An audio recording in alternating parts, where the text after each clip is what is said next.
Welcome to Command Control Power, a weekly podcast hosted by 3 certified members of the Apple Consultants Network, drawing from over half a century of combined experience.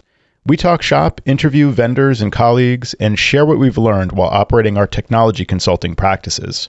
This is Joe Saponari of SciMac, and my 2 co-hosts are Jerry Zigman of MacWorks and Sam Valencia of the HCS Technology Group. For the freshest content, a peek behind the scenes, and more candid conversation about running our businesses, dealing with clients, fixing tough technical issues, and everything else you love about Command Control Power, we invite you to join us on Patreon so you don't miss any of this great content. Go to commandcontrolpower.com and click support. Pledge monthly, and you can instantly subscribe to the patron-only shows right in your favorite podcast app. Once again, to join us on Patreon and get the latest patron-only episodes, visit commandcontrolpower.com and click support. We hope to see you there, and thanks for listening. Well, hey, everybody. It's the last week of the year here in the U.S. I'm not sure in the Southern Hemisphere. I think their weeks count backwards or something like that. As we record, it's the end of the year in the U.S. and the rest of the world, as far as I know. So we're going to skip the normal tech content this week, and yet I'm going to try to keep my holiday message a little bit less depressing than I think it's become known for. So I have a little something this time around. I've just been making some notes here about things to chat about, recommendations and things from 2022, and maybe what we're looking forward to going into 2023. On the topic of politics, the only thing I'll say is that we had the midterm elections this few months ago in the US, and in retrospect, it looks like the lunatics weren't running the asylum after all. That was nice to see. I want to recommend a news site that I've just been playing with for the last few months. It's called ground.news.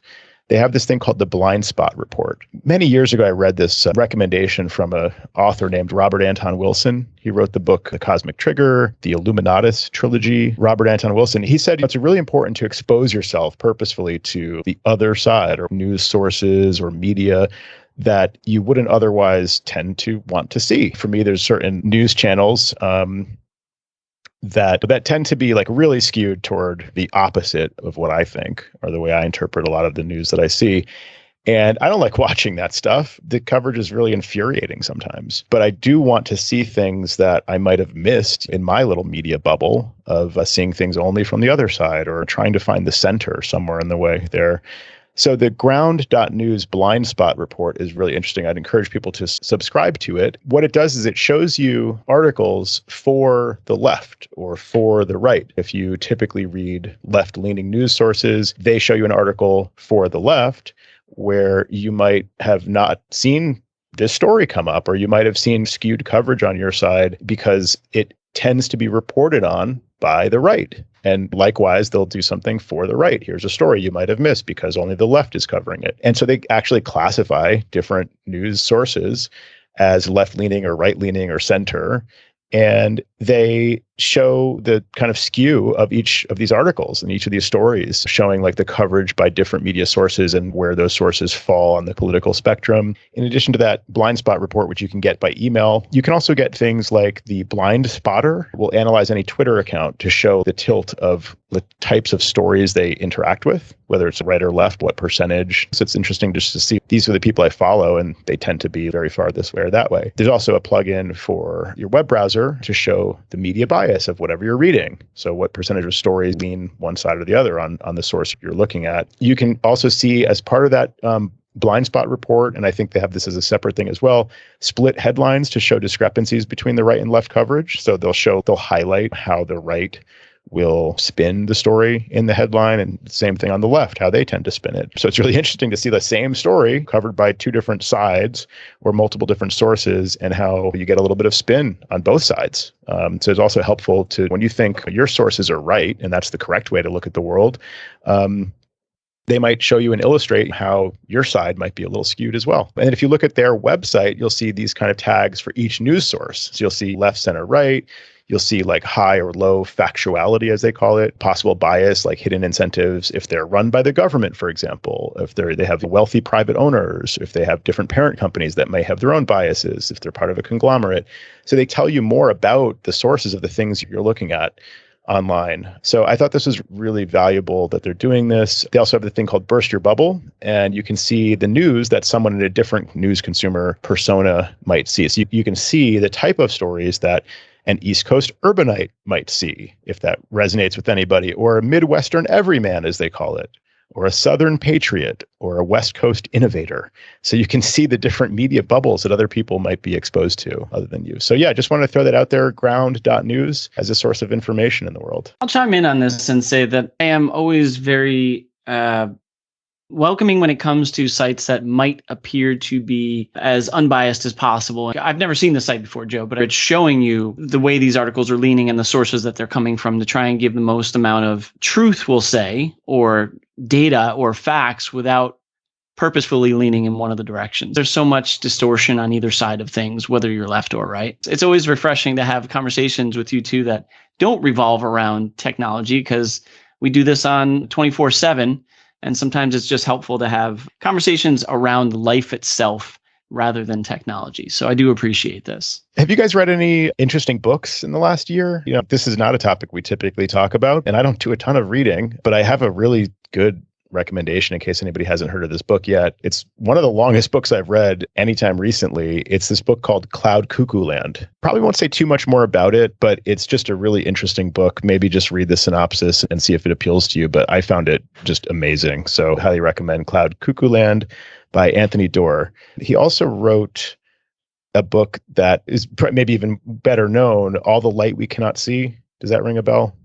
Yes, I've heard of that book, Joe. I haven't read either one of them. I used to have an ongoing subscription to Audible. When I used to do a lot of driving, I'd be on the road for hours on end. I used to do lots of listening to books, but that's been cut way back. And I always find that when I'm in my home with my family, there's just not that kind of downtime for me to read. But I applaud you that you're able to carve out those times. I don't know, Sam, do you find that you struggle with that with your family, just finding a time to crack open a book? Yeah, absolutely. There's no way in my normal everyday life I have to be taking a trip on vacation or do something that causes me to pick up a book. And my stream of books that I have read over the last couple of years are more related to musicians. I'm into particularly rock musicians and their stories. And I read Anthony Kiedis' book. I'm on Flea's book from Red Hot Chili Peppers, Dave Grohl's latest book, and a story about Led Zeppelin. So now that's my whole focus on books lately. But I have not read a lot. It's really difficult to find the time, because when I do have downtime, I don't feel like I want to pick up a book. That's not the way I unwind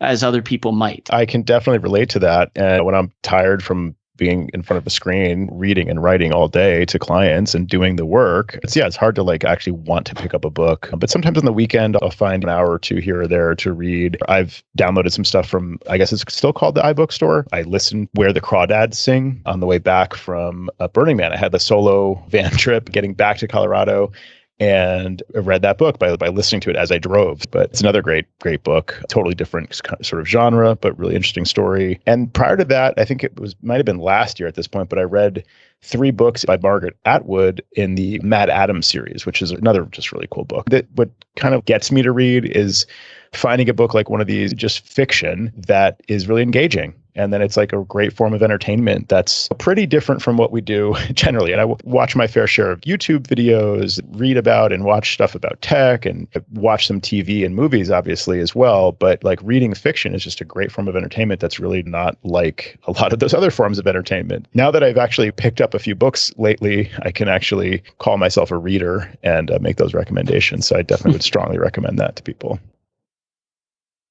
That's great. I'm actually taking an impromptu sort of trip right after the new year with my son to Portugal, going with another friend and his son. They decided to take a trip. So they're like, hey, do you guys want to go? Tickets were a pretty good price. So I'm pulling my son out of school for a week, and we're heading over to Lisbon, Portugal, which is pretty great. And I figure I'll have a bunch of hours on the plane, and while we're there, to actually pick up some of these books and read them. So I'll have more to report on that in the coming year in 2023. Yeah, just make sure you don't get them in Portugal, because they'll be in Portuguese, and then it'll even take longer to read.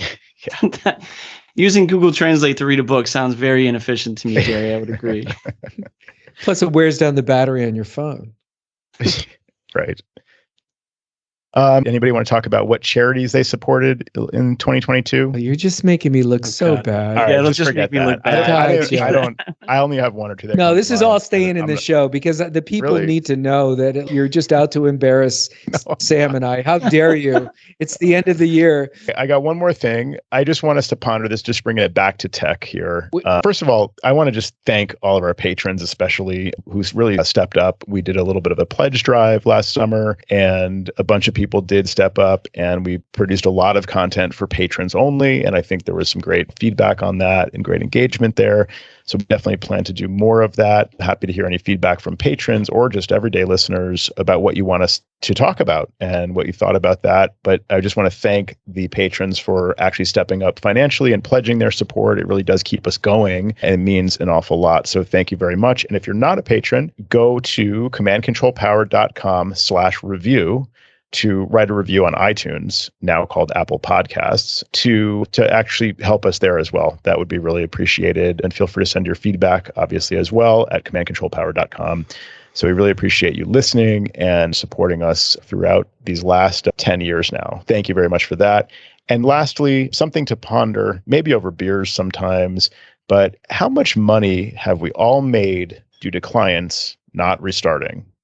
I'm appreciative of that, as frustrating as it is sometimes when clients don't restart and that's all they needed to do to solve their problem. At least hopefully we're making some money on that once in a while. I'm thankful for the fact that we're here doing work that is of value to people and getting paid and compensated accordingly and able to make a living doing it. Yeah, ask yourself, how much money have you made by clicking the Apple menu and choosing restart on client machines over the years? It's probably not an insignificant amount. Maybe pays for those beers to ponder the question as well. Package of ciggies. How about a special message, George? Yeah, a very merry happy Christmas and send me jacket back. It's cold.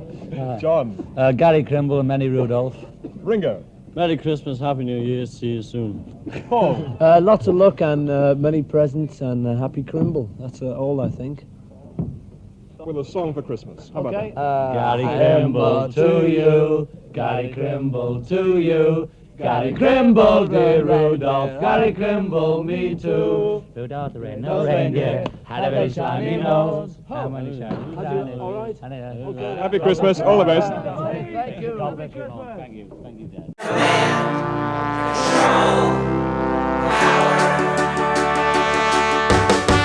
Jerry does his voices of customers of all kinds. Am I on the cloud? Joe spins his deep